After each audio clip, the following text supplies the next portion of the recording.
Hey there, my name is Przemek and this is Empusae double feature video because the end of this year brings us two collaborations of the Empusae project, both released by Cyclic Law. The first one is Hidden Segment with Pilgrimage to Pleroma, and the second one is with Onasander, Umbrosyne. Empusae itself is not an unknown name for Santa Sangre followers. We mentioned this project several times.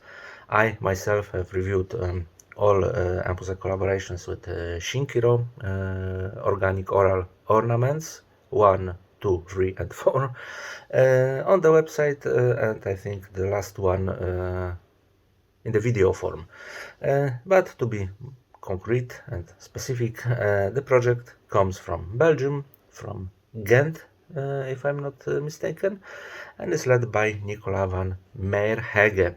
That's a difficult name to pronounce by a non-Belgian person, so I'm not sure if if I'm doing it right. He has made quite a few albums, most of them for Zen and Consonic Sounds. And his music is a mix of dark ambient, industrial and tribal moods. Usually his albums are, well, successful. And Nicola also often performs live as a guest musician with such projects like Sofia, A Kama Sots or Ordo Rosarius Equilibrio, and several others. And he has never released anything in Cyclic Law up until now, so it was, I think it was probably only a matter of time. I mean, such collaboration, because it seems really natural. But here it is. The first one is Hidden Segment with Pilgrimage to Pleroma, and Hidden Segment is an EP, only 26 minutes. Three tracks composed together with, like I said, Pilgrimage to Pleroma, also a Belgian project founded by Matthias van Hule. I didn't know the music of this project. From what I see, it released one album self-released and one split with Ashtoreth, Stratosphere and Marco Neumann. Who knows, maybe this EP will bring some more recognition to the project, especially since it's a good thing. Quote from the press release: inspired by the concept of a musical film, Hidden Segment unfolds like an auditory journey, with each track serving as a chapter in a larger cosmic tale. The EP masterfully blends elements of string theory, esoteric science, and occult mysticism, taking listeners from moments of profound wonder to the brink of terror.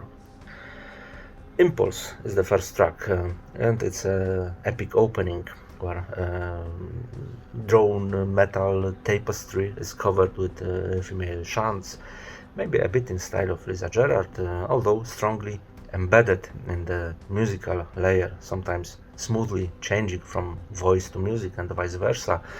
It's a kind of epic but dark prologue of a big budget dark fantasy or post-apocalyptic film, where you have those wide panoramic shots of a falling civilization. Buildings are collapsing, the sky is covered in smoke. People are falling dead by hundreds, and this is just the beginning, the opening of a greater story. Later, this track gains dynamics by introducing some mid-tempo drums, melodic synth passages and pulsations, and even a kind of quasi-orchestrations, but all the time it is underpinned by some distortion and subtle harshness, which paradoxically also adds naturalness and futuristic space to this track. The second one, Opening of the Strings, again tribal drums and woman chants, but in the background this engine running at idle speed constantly, being the driving force of and source of power of this entire musical constructions, maybe, where subsequent components appear, even those of Oriental provenance, at least I think I hear some Oriental stuff here, but it's like almost hidden in the background, you know. And despite the ambient cinematic character, this is indeed metal music in spirit, I would say. The music were such influences of drone doom and post-metal intertwine, you know, and in the last, the Rope Revelation track, with each minute this whole oral canvas thickens to a certain point, so that at the end it reaches a climax where angelic etherealness mixes with this harsher machine sound, you know. Personally, I wouldn't mind if both of these layers were turned up even more, you know, the etherealness and harshness to the point that it would literally, you know, burst your eardrums, but you would feel an indescribable pleasure, almost like on some albums of Nadia or the Angelic Process. But still, it's a nice finale, which eventually sinks in a soothing abyss in a way that the words "to be continued" appear before your eyes. Because after 26 minutes the album ends, and that's good, because for me today this is optimal dose of music. Not too short, not too long. You know, free time is also a scarce commodity these days, so you know how it is.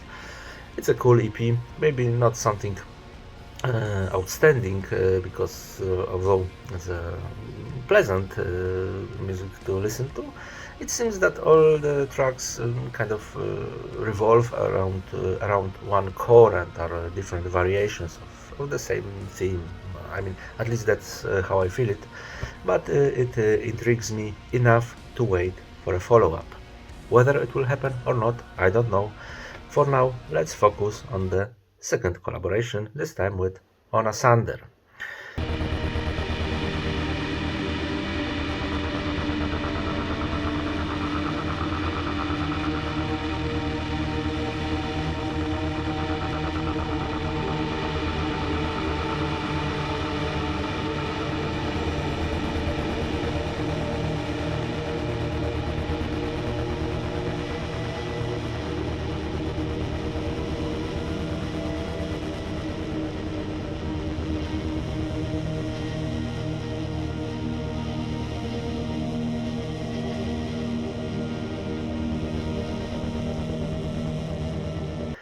Uh, I've talked about Empusae before, so maybe a few words about Onasander. Although, sorry, sorry.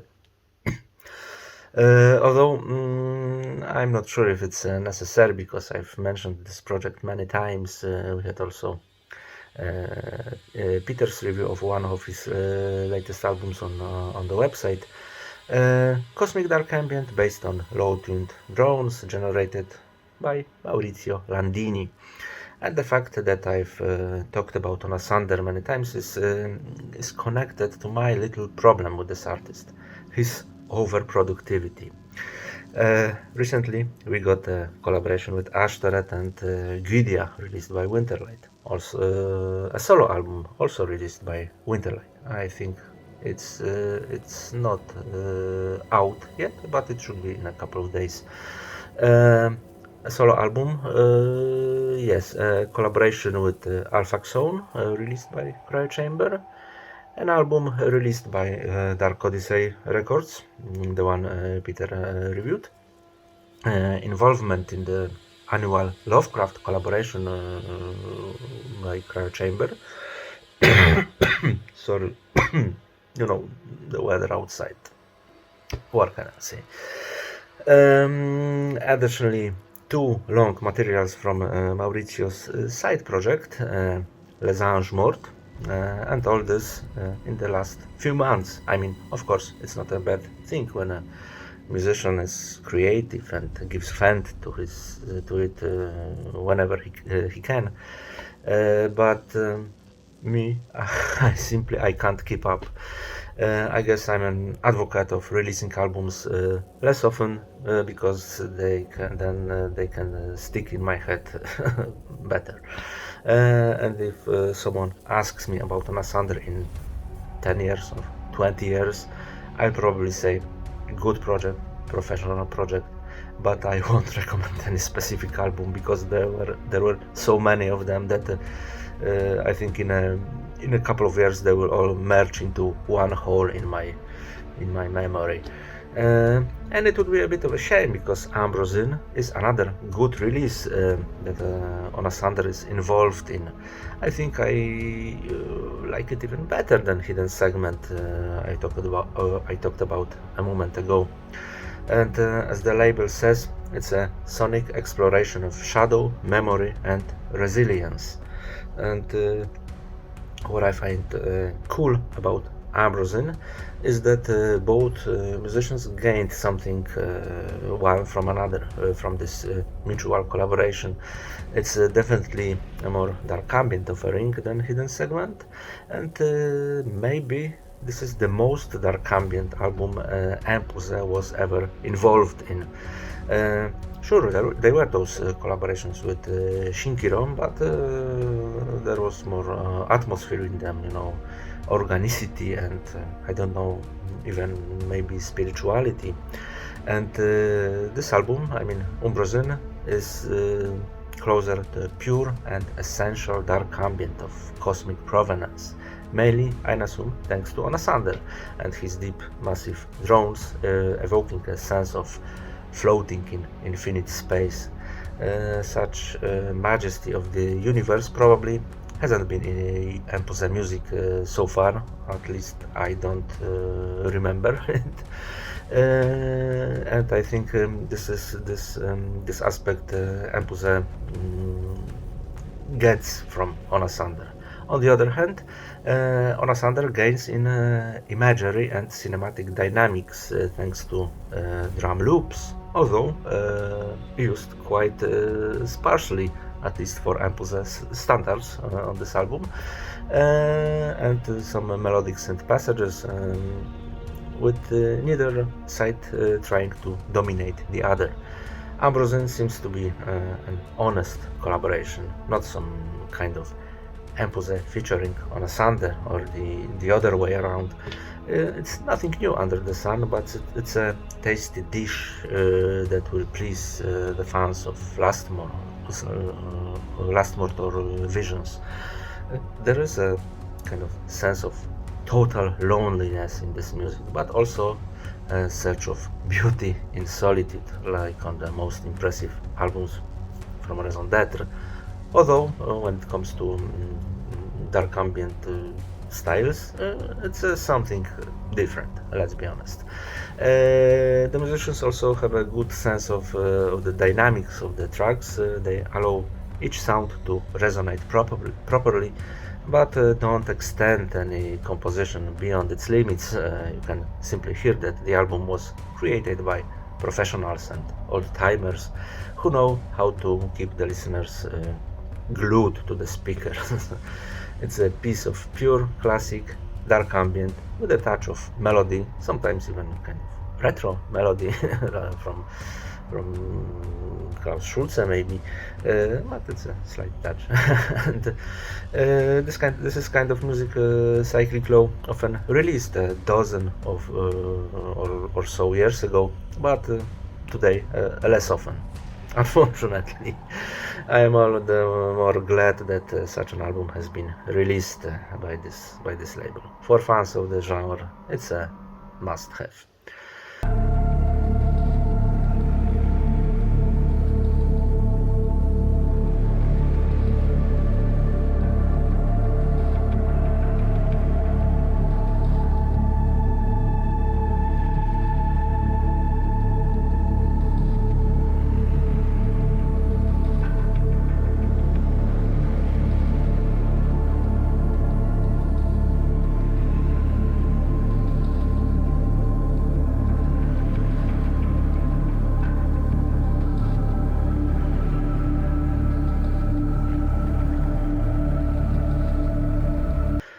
Okay, that would be everything. This is the last video I post this year. So happy Christmas or whatever you are celebrating. Have a great the end of the year, and we see you in January. Thanks for watching and see you soon.